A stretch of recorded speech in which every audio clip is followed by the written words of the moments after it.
Gold medal lauraklabasu Manipurgi tangdu leitadaba phibam sina nungaifam khangde sanglakpam nilakanta China gi Hangzhou da pangthokiba 18 suba Asian Games ta hockey masana da India gi nupa gi team da saruk yakiba sanglakpam nilakanta na Asian Games ta mai paktuna gold medal lauraklabasu Manipur da hokjik thokliba tangdu leitadaba gi thogdok asina maram oiraga medal lauraklabasu nungaifam khangde haina phongdorokle Wapam Singarang International Airport Asian Games to hockey masanagi oina medal laurakraba sanaroi sing S Nilakanta Pukrambam Susila Chanu amade Kharibam Bitsubu Miyama Taramna okpagi thoram amaga mari leinana phongdorokibane Imphal International Airport thunglaba matong S Nilakanta na phongdokibada Asian Games ta Korea ga semi final sanakibaduda maiti hauragadra haibagi akiba pokhe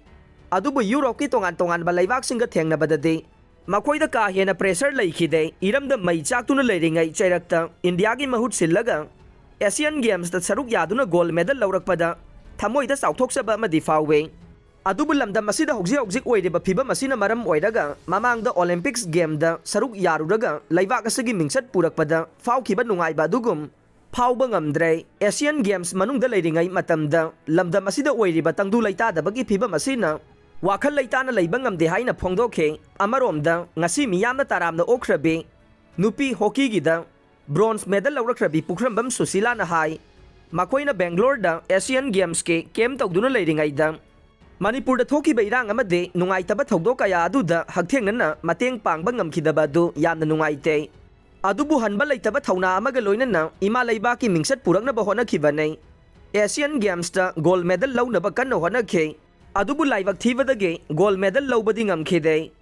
game sama sanabada mai pakpa natraga mai thiba haibasidi hauna sane masida makoigi hanba leitaba thaunaga loinana honakhiba aduna bronze medal fangba ngamkhibani haikhe ngarang taramna okrabe Asian Games bronze medalist Bisu Kharibam nasu medal laurakpada nungaiba phongdokpaga loinana Manipurgi phibam asigi matangdasu nungaitaba kaya phongdokhe